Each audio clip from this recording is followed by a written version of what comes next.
You know, I hate to say it, but it really takes a lot of balls to fucking take up that much space in my living room. Oh, it's hydrogen. Clay balls. Sorry. Violent mood swing. Yeah, we're going to start out with 4 50-liter bags of those. We'll see how far we get. I think that should be enough for one bed. Might take 5. If it does, I will order more, but that isn't bad. Although I think the price is absolutely goddamn. Really? $42 a bag? The United States used to be like the brick making kings of the world, and now we have to import this shit from Germany. Don't get it. And then for those wondering how the hydroponic system is working, you know, that's pretty good. Hard to believe that 2 little beds under... Oh, we have a dog down here. She's all happy. 2 little beds under the TV that only pull like 14 watts a piece. And they're growing lettuce like crazy. Not a bad plan. Anyway, moving on. We'll see how things go after this. I'll come back to the hydroponic system. Okay, we're going to try another spin here. Something I haven't done before. So we're going to shoot something in the greenhouse at night. So we're under the LED. The LED street lights. Holy shit, they're fucking bright. Hey, there are those plants that I stuck in the NFT rails. That's lettuce. And that is arugula I started last weekend. The upper ones aren't doing so well. I just started those like 3 days ago.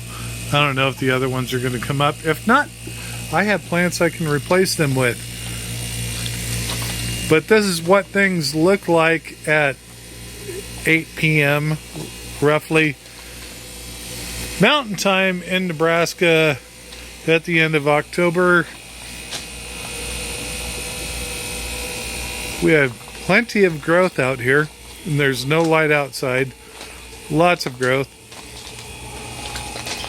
These are coming up slow. Well, okay, the towers, that they're still waiting for their starters inside to come up, but 2 rafts in the deep water culture bed.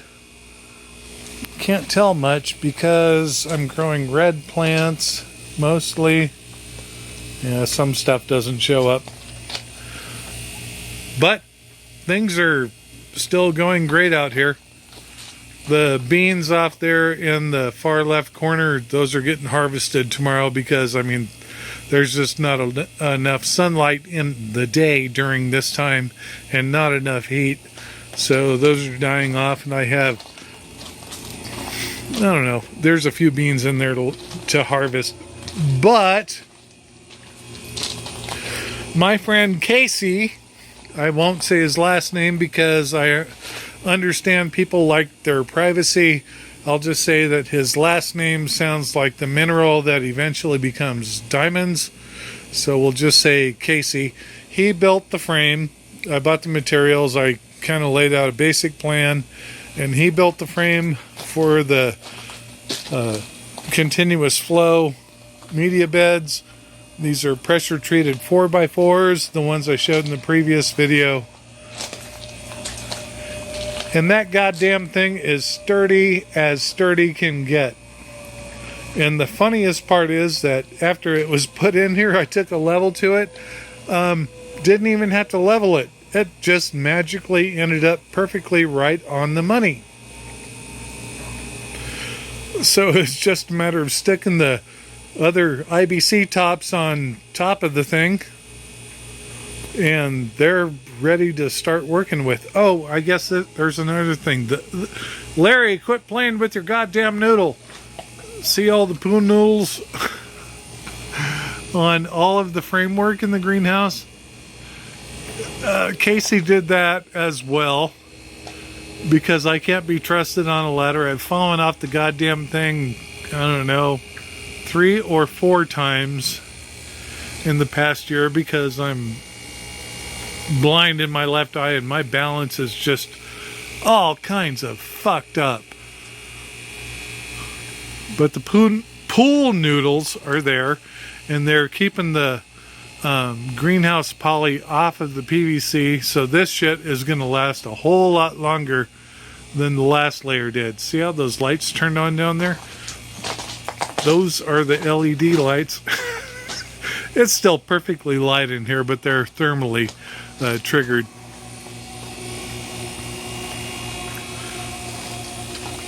But that is going to make the greenhouse poly last a whole lot longer than the first attempt did, because they absolutely cannot come in contact with the PVC frame. And keep in mind, like I've said many times before, that is PVC conduit, not your plumbing shit that goes in your house. This stuff is UV resistant.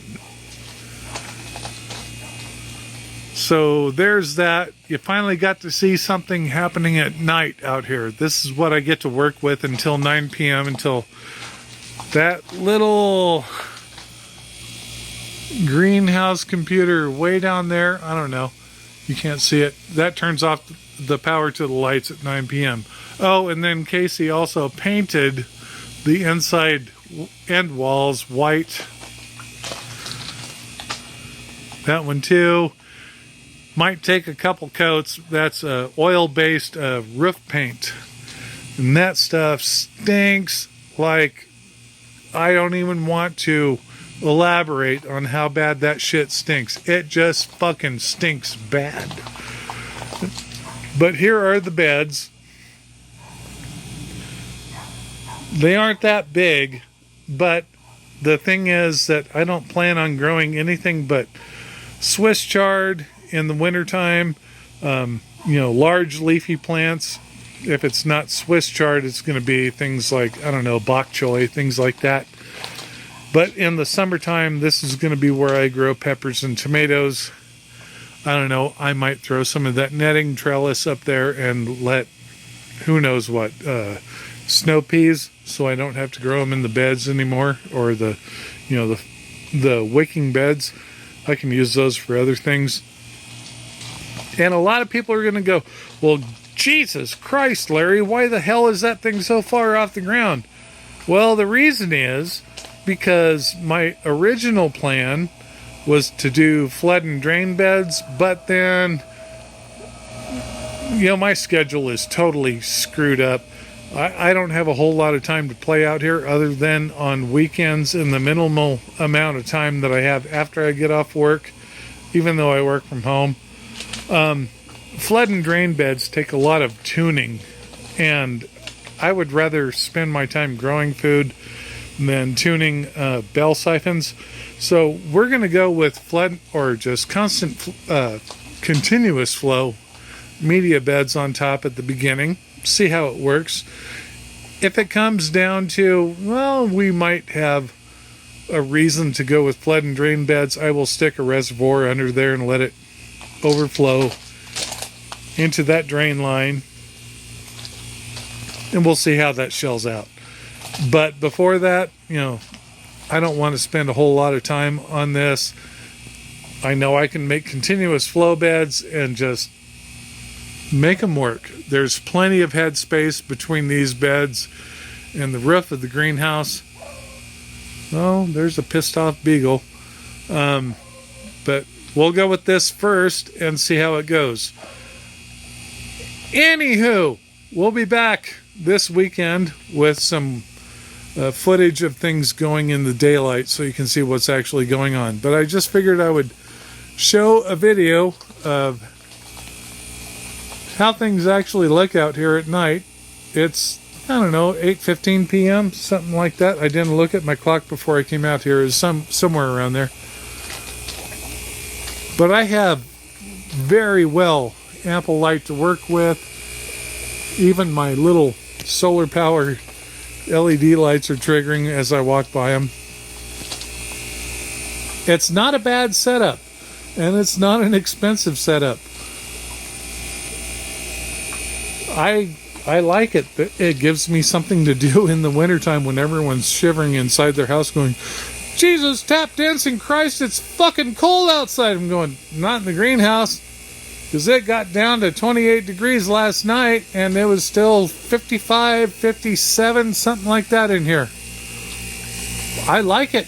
Works great for me. Maybe I might post some videos of me cooking steaks in here on that grill clear down on the end. I don't know. I might do that. Anywho, we're up to about 9 minutes on this segment.